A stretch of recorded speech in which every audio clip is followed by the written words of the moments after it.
And we are back for yet another live Monday. Welcome, everyone. My name is Laura Cantu, and I am super excited to be back with you all again for another week. That means that we are all healthy, that we are all ready to learn, and that we are excited, hopefully, about all the information that we have to share with you today and every Monday. By the way, I want to remind you that we do have weekly live streams scheduled every week of every month. So, of course, on Mondays, we do our live streams on on YouTube and on Facebook. And that's Monday at 1 p.m. in Spanish and 3 p.m. in English. Then we have our live streams on TikTok and on Instagram every Tuesday at 1 p.m. Spanish and 3 p.m. English. So don't forget to join us. Don't forget to come back every week and follow us in all of our social medias. By the way, this is our where you can find us on each social media platform. YouTube is Best College Aid USA, Best College Aid USA, and on our handles everywhere is just going to be that for our English platform. We do remember have a Spanish and English channels, so we do separate those, and we do our live presentations and all of our content in two separate languages. So if you want to follow us in our English platform, make sure that you follow Best College Aid USA. If you want to follow our Spanish platforms, Best College Aid, why not? If you are bilingual or if you want to practice your Spanish, you can follow us in both. And yes, today is going to be a great presentation. We are going to be talking about how to build a college list, things that you and your student can do and, have to do. This is something very important. A very important process of the college application is building and creating the right college list for the student. What is a college list? So briefly, a college list is a list of universities. It consists between 10 and 14 schools. And, these schools will be the schools that the student will be applying to during their senior year. So it's a potential college list, not potential, because if your student is creating a college list, they will be applying to all of those schools and potentially, receiving an acceptance letter from that school, hopefully. And, there are some students who, when they create a college list, they kind of do it, they just fill it up randomly and, apply to random schools without putting much thought behind that list. And that is a big mistake that I see a lot of students do. A college list, it's a very important part of the college application, something that needs to be taken seriously. And as I said, there needs to be a lot of thought behind choosing universities. And I will talk about those factors, the things to consider when creating a college list, the thing the students should be looking for, and parents as well in a school. Because, if the student and the parents are looking out for these things, if the student is applying to colleges that fit the student's financial and academic and extracurricular needs, the chances of getting accepted with scholarships are going to be way higher. So keep this in mind. I will talk about it a little bit more as we go on through the presentation. But I just wanted to clear that out. I see that we have Jenna Dean in the comments saying hello. Hello, Jenna. Thank you so much for joining today. And David, as usual, is saying hello. Welcome, everyone. Before we start, please let us know where you are joining from. Yes, let us know where you are joining from, let us know whether you are a student or a parent. And if you're a parent, what grade is your student in? And if you're a student, what grade are you in? I like to have a little background information on who's watching and what grade they're in, because sometimes I like to throw some random facts, some random, advice for, depending on the grade the student is in, or ask you questions about whether or not you are on track or your student is on track. Let me lower this because I feel like I'm a little low. High. There we go. That's perfect. So as I said, we do go live at 1 p.m. in our English platform, and today David went live and talked about this topic with our Spanish-speaking parents and students, and we got a lot of questions. So during today's live stream, I will be answering those questions. I will be sharing the questions that were asked then with you, because I have a feeling we might be getting, or you guys might have the same questions that they had. So definitely I will be sharing that with you, and I will be answering those questions. Alrighty? So once again, my name is Laura Cantu. Today we are talking about how to build a college list, and more specifically, how to build the right college list for your student. I see that we have Juliet watching, saying, "Hi Laura, my name is Juliet and I live in North Carolina." Hi Juliet, thank you so much for joining us, and go Tar Heels. You guys won this Saturday. March Madness is going on, which is really exciting. My brother actually went to the University of North Carolina, so he got us all, he's really into, the sports. He's a big Tar Heel fan, obviously, and he got my whole family and into the sports, specifically basketball. I like basketball. I can't do football. Not that I don't understand it, but I don't know. It's just not as exciting as basketball. So this weekend we watched some of the games, and of course we watched the UNC games. So that was really exciting, and they won. So hopefully they can win again this Friday against UCLA. Let's see what happens. But thank you so much for being here with us today, Juliet. Alrighty. So today we're talking about how to build a college list. For the past couple of weeks, before I forget, I also want to invite you to our free webinar. If you haven't watched it yet, we have a free training called The 6 Steps to Go to College with Scholarships. This completely free training is available to anybody who wants to learn these steps. My brother David, created this presentation and talks about very important aspect of the college application process and shares some tips that can help you get accepted to college, and not only get accepted, but go to college with scholarships. So if you want to watch this free training, if you haven't had the opportunity to do so, visit the link below this video, whether you're watching on Facebook or on YouTube. There is a link for our free training, our free webinar, and you can register, watch it, and just learn some free tips, some free information. Alrighty? Perfect. So why don't we go ahead. In the past couple of weeks before our, meat and potatoes of the presentation, we give you a little bit of not an insight, but did you know moment, something that is happening in the college world, or a fact, a statistic. So this week, I will be sharing some statistics with you from the U.S. Bureau of Labor Statistics. So in 2020, 1.1 million students did not enroll in college. So this is a fact, as I said, a statistic taken directly from the U.S. Bureau of Labor Statistics.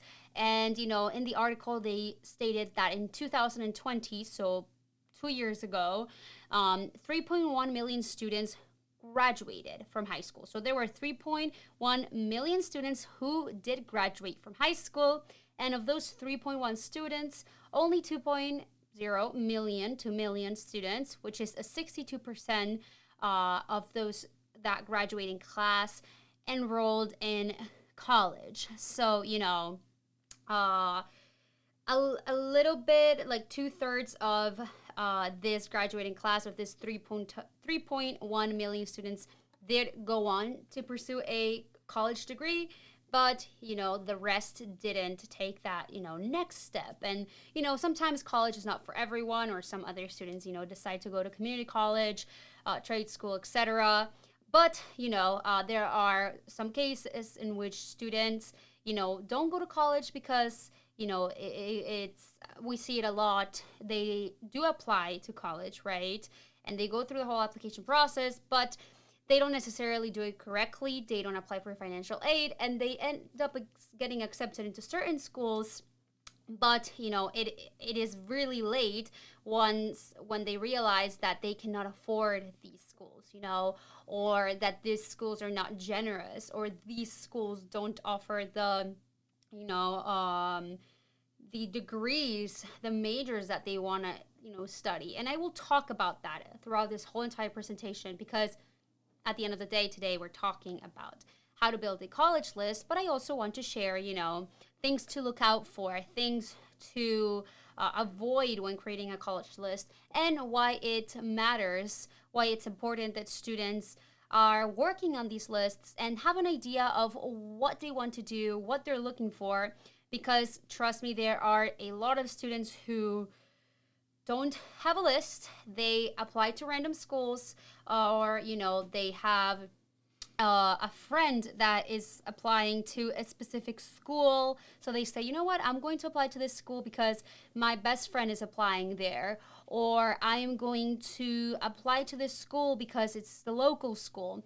And it's really late when they realize that that school does not offer financial aid, or they don't have an extracurricular that they've been practicing. So maybe the student does a sport, does academic club, So it's important to plan these things, and I will explain everything in a little bit more detail in just a second. So let's talk about. So we already shared this statistic with you.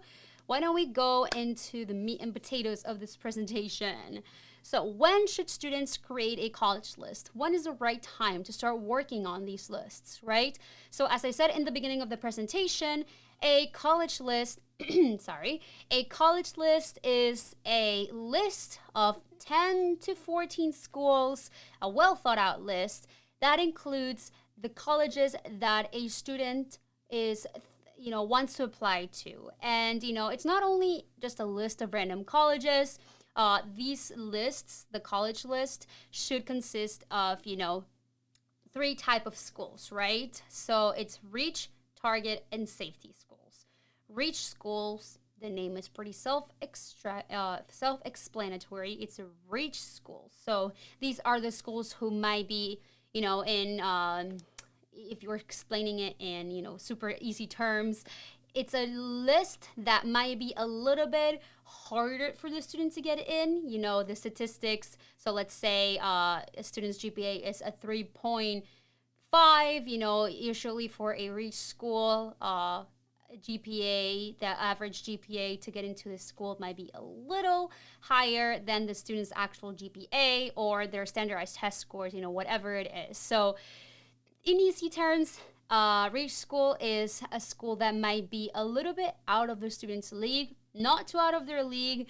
Like, let's say you're a student who has a 3.0 or a, below a 3.0, didn't do well in their standardized test scores, has no extracurriculars, and they are trying to make their reach school Harvard or MIT. Students have to be realistic. So every reach school is going to be different for every type of student. Some students might have, of course, the big Ivy Leagues as their reach schools. And some students might have the University of Florida as their reach school, the University of UT Texas, UT Austin, the University of Miami, what else? NYU. So it all depends on the student. Some students, reach school might be a private small college in New York and New Jersey. So every list is going to be different for every student. But back to the explanation. So it consists of, the list will consist of three types of school.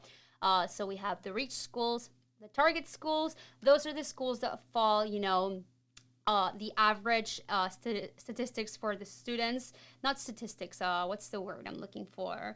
Their stats, yeah. So a grade point average, GPA, test scores, extracurriculars. Those stats they align with those that the school usually has for students to get admitted into that university. So, the chances of getting accepted at a target school are going to be higher for a student rather than those chances of getting accepted at their reach school. And, safety school, Again, the name is pretty self-explanatory. A safety school.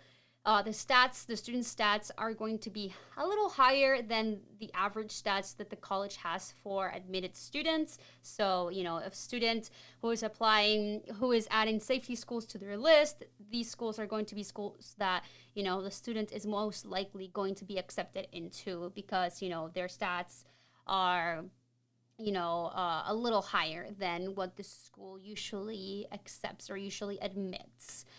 One thing I do want to say though, that a lot of people make this huge mistake when it comes to adding their safety schools and even some target schools into their college list. A lot of students just, throw in random safety schools, random target schools, just to fill up their list and just send applications anywhere. Don't do that. These schools, target schools, safety schools, make sure that you and your student are putting schools that are interesting to the student, that the student wants to go to if that would be the last resort, or schools that the student sees themselves at. So make sure, because trust me, there are some students who, admissions can be tricky. They might not get accepted into their reach schools. They might get accepted into their reach schools, but they get no financial aid, or the financial aid package is not as high as they hoped. Things can happen. And there are times that many students have to, once that the reach school or the target schools don't look too promising, they have to resort to their safety schools.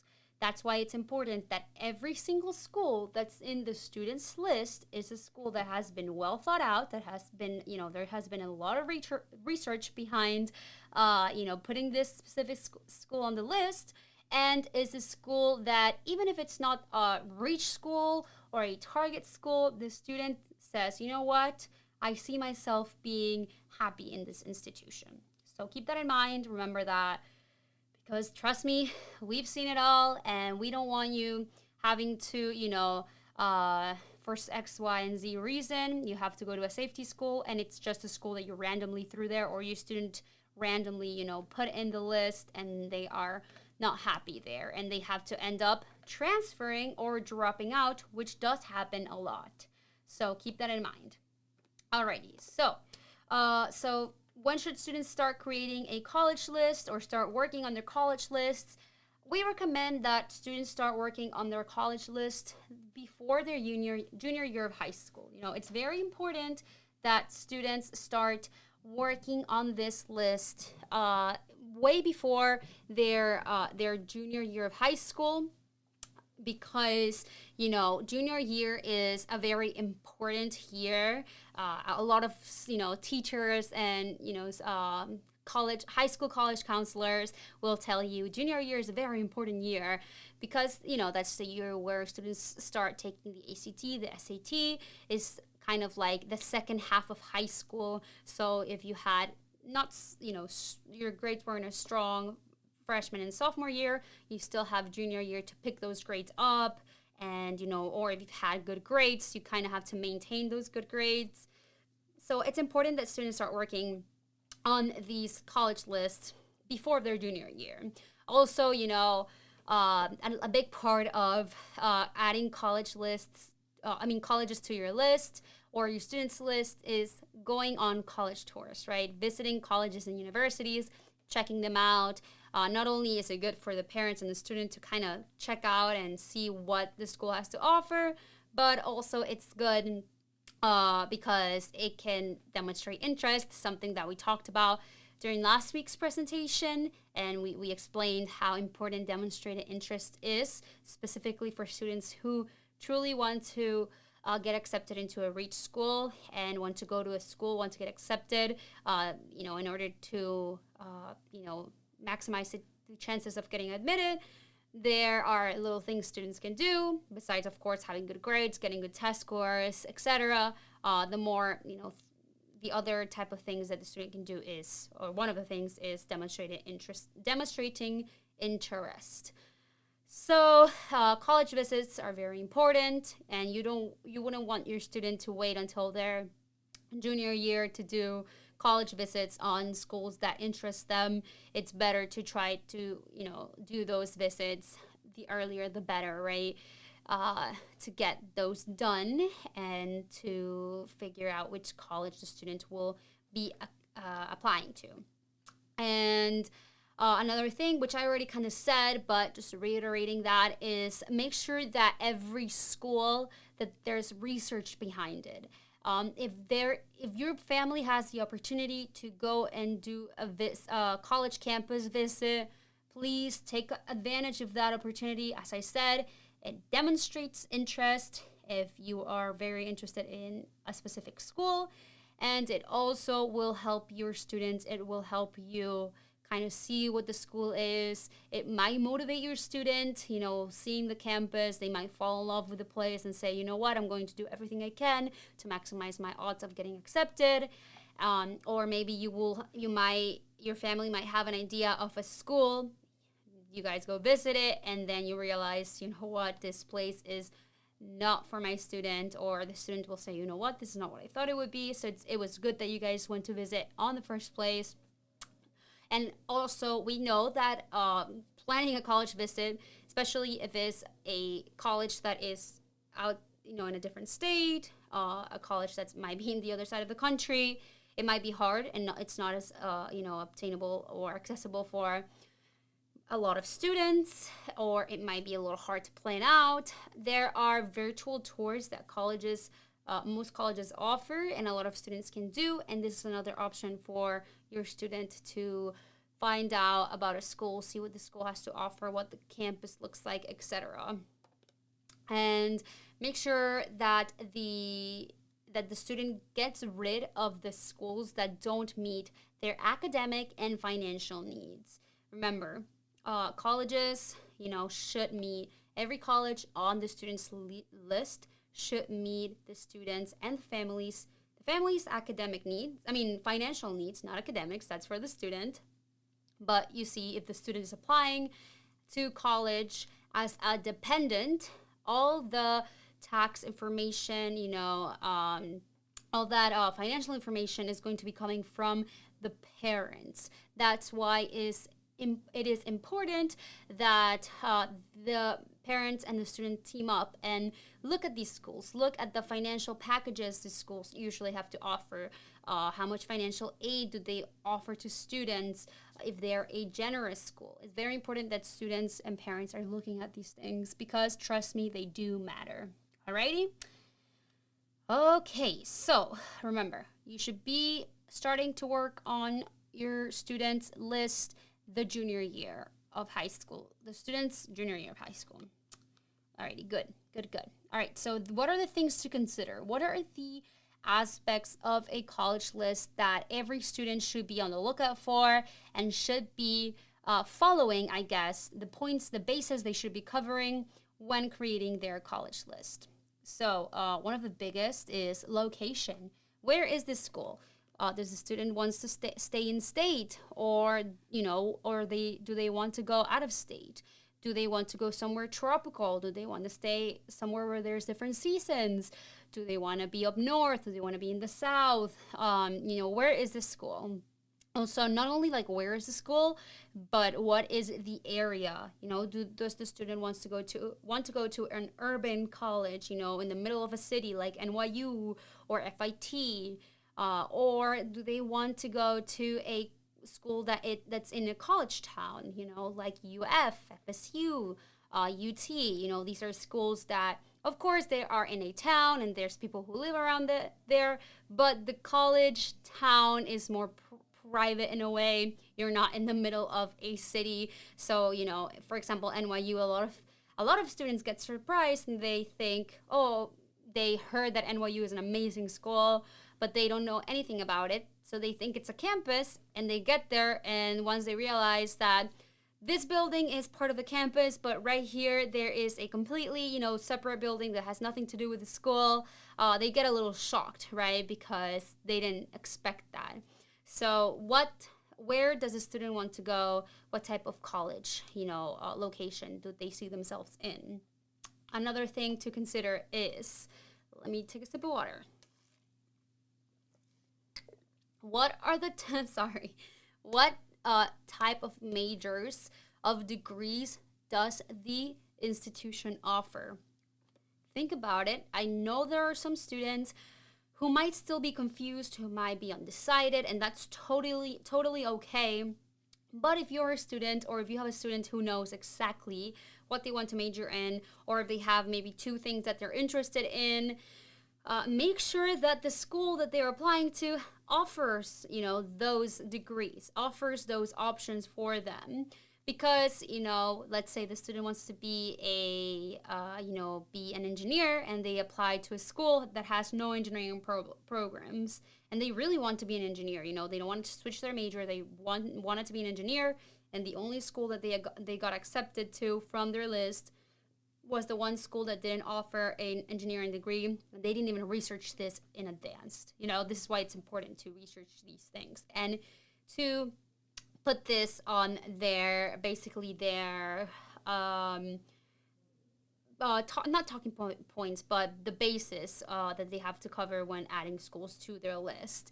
And there are, inside of Best College Aid, we do teach how to build a college list. We have a step-by-step tutorial and plenty of videos on how to create a college list from scratch, which resources, students can use to kind of do this intensive research of colleges, because there are over 3,000 colleges and universities in the United States. So, it's kind of hard to do this, if you're just looking at the college's websites. There are resources online. There are websites that students can use, that a lot of our students use and that we used ourselves when we were applying to college, that help students kind of narrow down that search engines that help students find out the right colleges for them. So majors offered a big thing to consider when creating a college list. What those would be the academic needs that should be met in a college list. Another very important thing to consider is, when creating a college list, is the type of university that the types of university. So is it going to be a college, or is it going to be a university? Is it going to be a private school, or is it going to be a public school, a state school, or a private college, because there's different specific things, specific differences between all of these that could make or break a student's, whether or not the student, will like this school, whether or not this student will have chances of getting into this school, or whether or not the student will receive financial aid for that school. So let me give you a little example. And it's important to know what the student wants. So let's say that you have a student who is really into sports, and has favorite football teams, basketball teams, and just really likes to be. They don't mind being around bigger crowds, and they have always been okay with interacting with many people. They're extroverts, I guess. Maybe not that being an extrovert will be better for certain people, or certain schools will be better for extroverts. But if a student loves sports life, maybe a school that will be a type of school that will be better for that student might be a big university, a public university, like the University of North Carolina, right? This is a school that is huge. There are thousands of students. There is a big college life, specifically a sports life, and students are really into sports in that school. I'm not saying every student is a big sports fanatic in that school, but maybe a student who really, prioritizes that, or is something that they really look for in a college, maybe this school will be better for them. Now, there are private schools, smaller colleges that do have good sports programs, but this is just, a specific example. Another thing about a big university like the University of North Carolina is there are bigger class sizes. So some students thrive in a bigger classroom setting. They are students who are better at being self-taught. They kind of like thrive being around other students.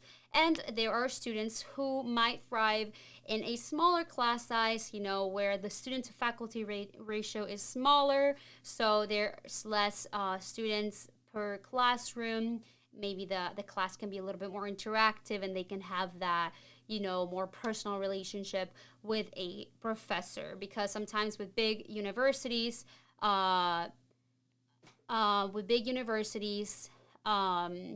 colleges, what was I going to say? The class sizes might be a little bigger, right? Or way bigger. There are times where public schools have, for example, a class that will have 100 students in a big lecture hall. So some students love that, some students don't. So this is why it's important to know the type of university the student is looking for. And that's why it's important to know what the student wants. And finally, campus life. This is more related to kind of what I was talking about. But what's the campus life?